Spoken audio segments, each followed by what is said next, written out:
ఈ ప్రమాదంపై కావేరీ ట్రావెల్స్ యాజమాన్యంపై కేసు నమోదు చేశారు. ప్రయాణికుడు రమేష్ ఇచ్చిన ఫిర్యాదుతో కేసు నమోదు చేశారు.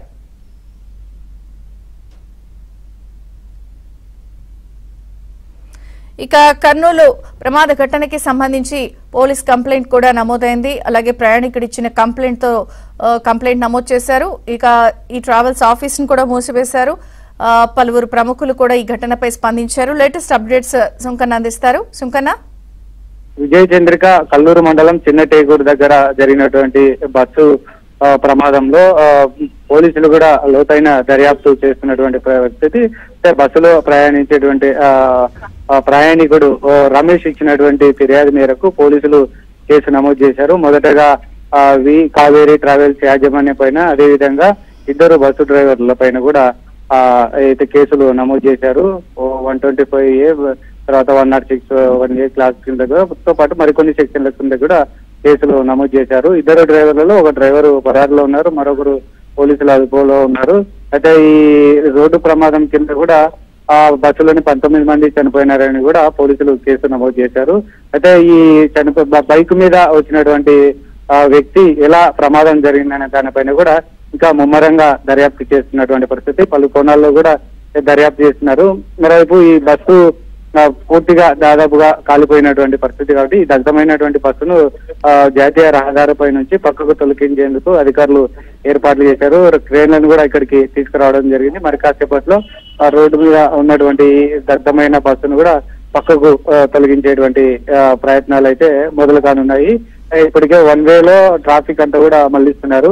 సో ఈ తెల్లారుజామున ఈ ప్రమాదం జరిగినప్పటి నుంచి కూడా భారీగా ట్రాఫిక్ అవుతున్నటువంటి నేలలో ప్రజల అయితే రాకపోకలకు ఎలాంటి ఇబ్బందులు కలగకుండా ఈ ఉన్నటువంటి బస్సు ఇప్పటికే ఆ క్లూస్ టీము, ఎఫ్ఎస్ఎల్ టీం అంతా కూడా వచ్చి బస్సులోని ఉన్నటువంటి ఆధారాలన్నీ సేకరించారు. డెడ్ బాడీస్ 19 డెడ్ బాడీస్ ను కూడా బయట తీశారు. వాటి పోస్ట్ మార్టం చేశారు. తర్వాత DNA టెస్టుల కోసం కర్నూలు ప్రభుత్వ ఆసుపత్రిలోని ఫోరెన్సిక్ ల్యాబ్ కూడా పంపించినటువంటి పరిస్థితి. మంగళగిరి నుంచి కూడా ఫోరెన్సిక్ ప్రత్యేకమైనటువంటి నిపుణుల బృందం కూడా రావడం జరిగింది. వాళ్ళ బంధువులను కూడా ఇక్కడికి పిలిపించారు. వాళ్ళ రక్త నమూనాలు సేకరించిన తర్వాత ఏదైతే DNA టెస్టులు చేసి DNA టెస్టుల రిపోర్టులు కూడా 2 రోజుల్లో వచ్చేటువంటి అవకాశం ఉంది. కాబట్టి తర్వాత ఆ డెడ్ బాడీస్ అంతా కూడా వాళ్ళ కుటుంబ సభ్యులకు ఇచ్చేందుకు అధికారులు కూడా అయితే ఏర్పాట్లు చేస్తున్నారు. అయితే కొంతమంది వాళ్ళ ఏదైతే మృతుల బంధువులు కూడా ఇక్కడికి రావడం జరిగింది. కన్నీరు మున్నీరుగా విలపిస్తున్నటువంటి పరిస్థితి. ఇప్పటికే మంత్రులు, అదేవిధంగా జిల్లాకు సంబంధించినటువంటి ప్రజాప్రతినిధులు, తెలంగాణ రాష్ట్రానికి సంబంధించినటువంటి మంత్రి జూపల్లి కృష్ణారావు, అదేవిధంగా మహబూబ్ నగర్ జిల్లాకు సంబంధించినటువంటి ఉన్నతాధికారులు కూడా సంఘటన స్థలానికి చేరుకోవడం జరిగింది. ఈ ప్రమాదంలో తెలంగాణ రాష్ట్రానికి సంబంధించి మొత్తం 16 మంది ఈ బస్సులో ప్రయాణిస్తున్నారు. అందులో 6 మంది చనిపోయినారు, 10 మంది గాయాలతో బయటపడ్డారు. సో వాళ్ళంతా కూడా అయితే ఆసుపత్రిలో చికిత్స పొందుతూ ఏదైతే డిశ్చార్జ్ అయినటువంటి పరిస్థితి. చనిపోయినటువంటి కుటుంబాలకు కూడా తెలంగాణ ప్రభుత్వం ప్రత్యేకమైనటువంటి ఎక్స్గ్రేషియా చెల్లించి బాధిత కుటుంబాలను కూడా ఆదుకుంటామని చెప్పినటువంటి పరిస్థితి. మరోవైపు ఏపీ ప్రభుత్వం కూడా స్పందించి చనిపోయినటువంటి బాధిత కుటుంబాలకు కూడా ఎక్స్గ్రేషియా ప్రకటించడం జరిగింది. ముఖ్యంగా ఈ ఘటన ఎలా జరగడానికి చాలా కారణాలు ఇంకా దర్యాప్తు చాలా లోతుగా చేస్తున్నటువంటి పరిస్థితి.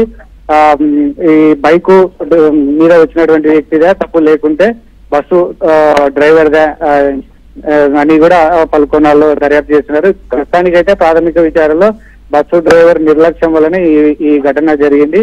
ఈ ప్రమాదానికి గల కారణం బస్సు డ్రైవరే అని కూడా పోలీసులు చెప్తున్నటువంటి పరిస్థితి. అయినప్పటికీ కూడా సీన్ ఆఫ్ రీకన్స్ట్రక్షన్ కూడా కర్నూలు డిఐజీ పోయా ప్రవీణ్ కొద్దిసేపటి క్రితమే స్టార్టింగ్ నుంచి ఎండింగ్ వరకు ఎలా జరిగిందని కూడా పోలీసు అధికారులతో క్షుణ్ణంగా వివరించి ఏదైతే వివరాలు అడిగి తెలుసుకున్నటువంటి పరిస్థితి. సో మొత్తం మీద చూస్తుంటే ఈ ఘటన పైన కూడా 4 ప్రత్యేక బృందాలు కూడా కేవలం బస్సు యాక్సిడెంట్ పైన మీదనే 4 బృందాలు కూడా అయితే విచారణ చేస్తున్నారు. దీనిపైన కూడా త్వరలోనే క్లారిటీ ఇస్తామని పోలీసులు చెప్తున్నటువంటి పరిస్థితి. Vijaya Chandrika. Okay Sukkanna, thank you.